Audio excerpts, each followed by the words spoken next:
Se você gosta de vinho e aprecia o estudo sobre a bebida, o programa Gente em Destaque apresenta hoje uma entrevista com o sommelier Fernando Basile, presidente da Associação Brasileira de Sommeliers do Vale do Paraíba e diretor assistente de degustação da mesma entidade em São Paulo.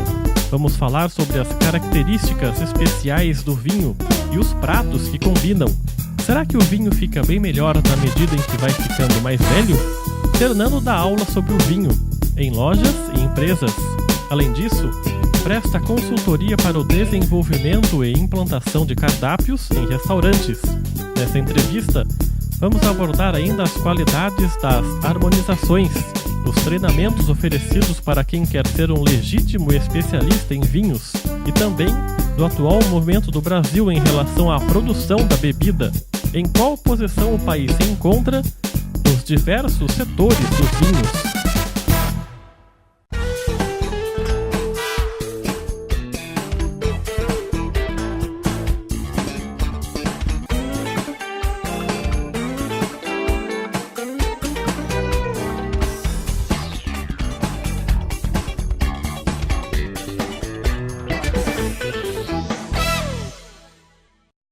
Bom, Fernando, obrigado pela sua presença aqui no nosso programa.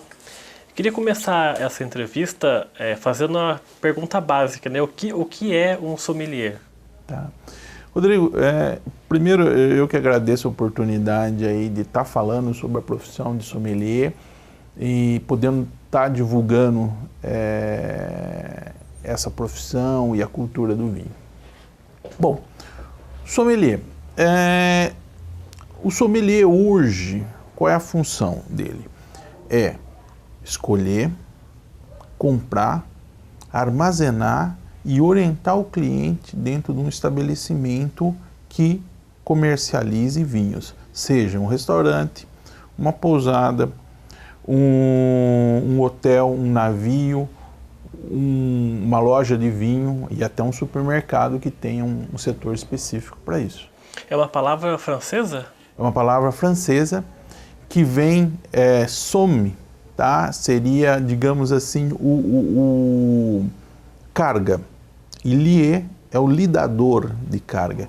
Então, a palavra sommelier vem assim, era o carroceiro dos castelos no século XVII, XVIII, que tinha a função de transportar o vinho para dentro dos castelos, dos palácios dos nobres. E, paulatinamente, essa pessoa que era simplesmente um transportador começou a ser responsável pela guarda e até pela qualidade. Então daí vem a profissão. O vinho é uma bebida que vem de longe, né? Foi Sim. criada há vários anos. O vinho e a cerveja, que é a irmã mais ou menos do vinho, que são duas bebidas fermentadas, estima-se que tenham mais ou menos 8.000 anos de história. E são bebidas que dificilmente a gente pode dizer que foram criadas especificamente. Com certeza foi uma fermentação espontânea, alguém tomou aquilo, viu que ficava diferente, que tinha alguma coisa ali que deixava a pessoa alegre, né? E aí começou a se fazer de propósito, né, a fermentação. Então, sim, é uma bebida aí que tem uma longa história. E a profissão de sommelier foi regulamentada faz pouco tempo, é isso? Explica como é que foi. No Brasil, sim. Na verdade, assim, o garçom especializado no vinho dentro de um estabelecimento, por exemplo, um restaurante, no Brasil é coisa relativamente recente, de algumas décadas, até porque restaurante mais sofisticado no Brasil não tem muito tempo. Agora, as pessoas eram registradas como maître, como garçom ou outro tipo de coisa. A profissão em si, regulamentada, ela tem cerca de 2 anos, tá? Já existia um projeto de lei, e esse projeto foi aprovado em 2012, e hoje a gente tem a profissão de sommelier regulamentada, né, com uma CBO específica E na Europa ela está faz tempo já regulamentada. Já existe há muitas décadas. Muitas décadas. E o pessoal, você falou que pode trabalhar em restaurantes, hotéis, pousadas. Hoje em dia, como é que está o campo de trabalho? Como é que você vê, analisa para quem vai se formar como sommelier? Perfeito. No Brasil, ele está concentrado nas cidades maiores, tá? Nas grandes cidades, capitais e cidades médias para grande. No interior do Brasil é muito restrito, a não ser lugares turísticos, né? Que aí você tem um fluxo, uma demanda diferente. Mas assim, é mais mesmo nas cidades onde você tem uma demanda aí por esse profissional, que é uma coisa muito específica ainda. No Brasil, os sommeliers, eles vêm de longe também? Quando é que começa no Brasil essa especialização? As pessoas começarem a atender, ser especialista em vinhos? Perfeito. Bom, assim, comercialmente, digamos assim, isso começa com os restaurantes mais sofisticados, que vieram mais ou menos junto com a abertura das importações, porque a gente não tinha produtos importados. A primeira leva de chefes mais renomados franceses chegou aí na década de 80 e 90, e a partir do momento que você tem um restaurante mais sofisticado, você tem o vinho importado, um vinho mais sofisticado, mais caro, que isso justifique um profissional diferenciado, aí a figura desse sommelier se faz necessária. Então, os primeiros surgiram nas grandes cidades, São Paulo e Rio de Janeiro, aí na década de 90, 80, 90, né? E que é mais ou menos a data da fundação da Associação Brasileira de Sommelier, sucursal de São Paulo, que é de 89. E aí a coisa está crescendo, né? Devagar, não é nada mais um crescimento lento, mas consistente. A gente vai falar bastante sobre a associação mais para frente, dos cursos também que vocês oferecem. Agora, nessa parte, eu queria falar um pouquinho sobre o vinho, especificamente. Sempre quando a gente fala em sommelier, a gente logo lembra da pessoa ali cheirando a taça, fazendo a degustação. Como é que funciona isso, esse processo para saber, para avaliar um bom vinho? Como é que se dá isso? Perfeito. Olha, essa faceta do trabalho de sommelier, que é a mais visível, né, que chama mais atenção, que é degustar o vinho, nada mais é do que uma análise sensorial, que o açougueiro faz com a carne, que o chocolatier faz quando está fazendo o chocolate. Então, o sommelier, dos trabalhos dele é analisar o vinho, ver se o vinho está bom, se não tem defeitos, qual é a qualidade desse vinho para comprar ou para recomendar para um cliente, né? Então é uma das facetas do trabalho do sommelier. Essa análise sensorial, ela tem regras, né? Então você tem um instrumento específico que é a taça, né? Não pode ser feita num copo comum.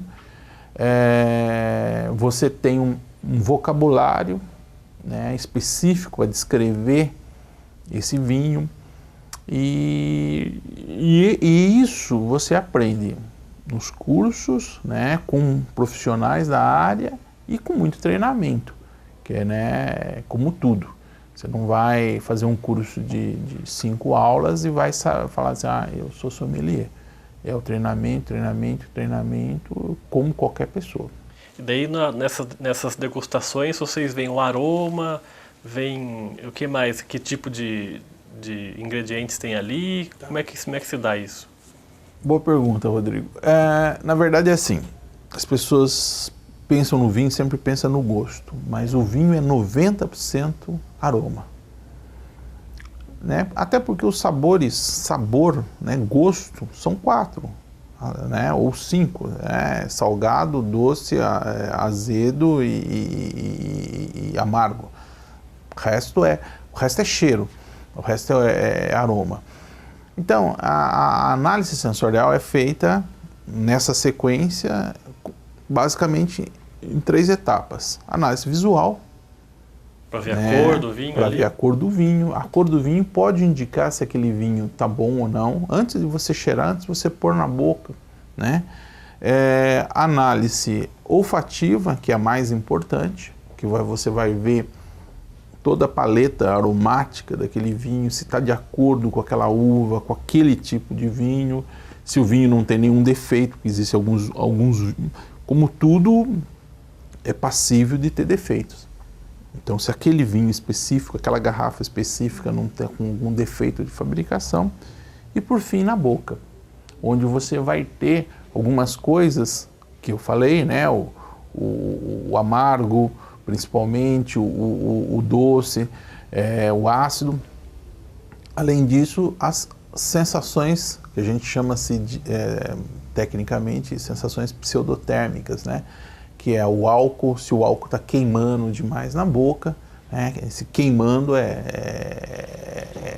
pseudotérmico, né? Na verdade, é a sensação né? Se a textura, né? Se aquela distringência, né? Que vem dos taninos do vinho, dos polifenóis, tá áspera, não tá? Se é um vinho macio, né? Parafraseando aí uma marca famosa aí de bebida, se desce macio reanima ou se é uma coisa que é desagradável na boca. Para o leigo, por exemplo, a pessoa leiga que está vendo essa entrevista agora, se ela for no restaurante, como é que ela pode avaliar, por exemplo, a cor que você falou? Um vinho bom, por exemplo, um vinho tinto bom, ele tem que estar com a cor de que forma, mais ou menos?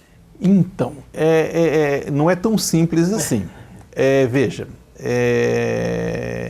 depende muito da variedade de uva, depende muito do vinho. Alguns vinhos naturalmente são mais densos, mais escuros, outros vinhos são menos,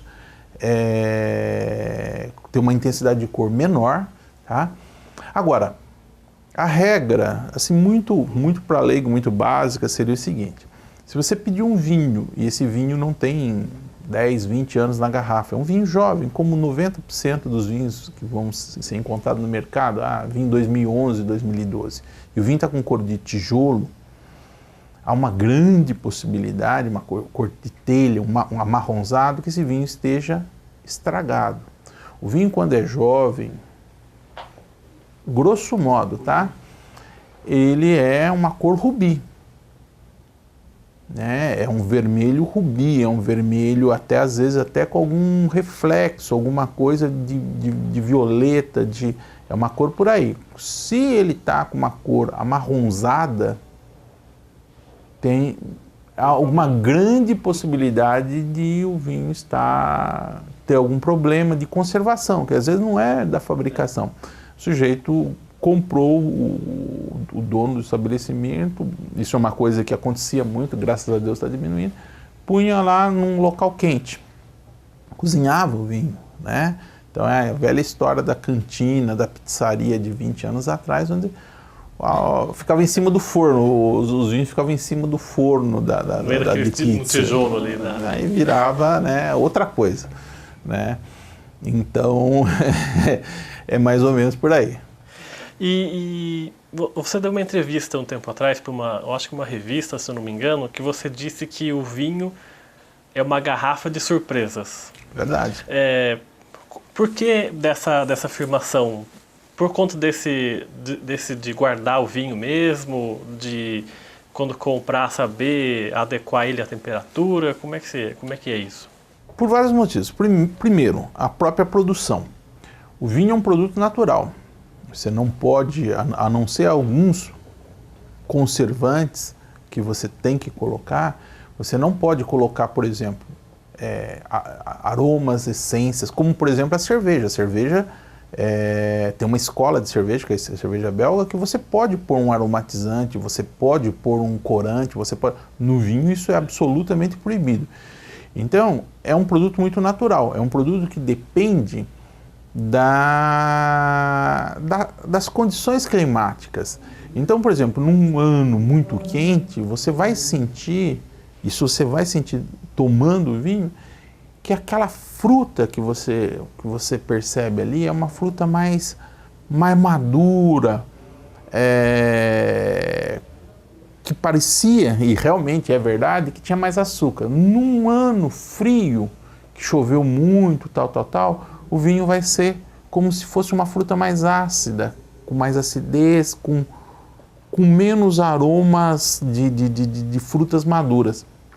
Então começa a surpresa por aí, pela safra, e depois pela conservação. Um vinho bem conservado, um vinho que for feito para guardar, ele pode mudar muito ao longo de 10 anos. Você pode experimentar ele recém-produzido e ele ser de uma maneira, e depois de 10 anos ele ser absolutamente diferente, né? Com aromas. Esses outros aromas, esses outros gostos se desenvolvem com a reação dos processos químicos dentro da garrafa em ambiente privado ou praticamente privado de oxigênio. E como é que a pessoa, por exemplo, que compra um vinho no supermercado, por exemplo, ela leva para casa e daí como é que ela tem que guardar o vinho? Perfeito. Primeiro, como é que ela tem que guardar, e depois que ela abre, como é que ela tem que guardar de novo? Normalmente, o vinho branco é feito com uvas que têm a casca branca. Normalmente. O vinho tinto, obrigatoriamente, é feito com uvas que têm a casca escura. Porque o que dá a cor no vinho é a casca.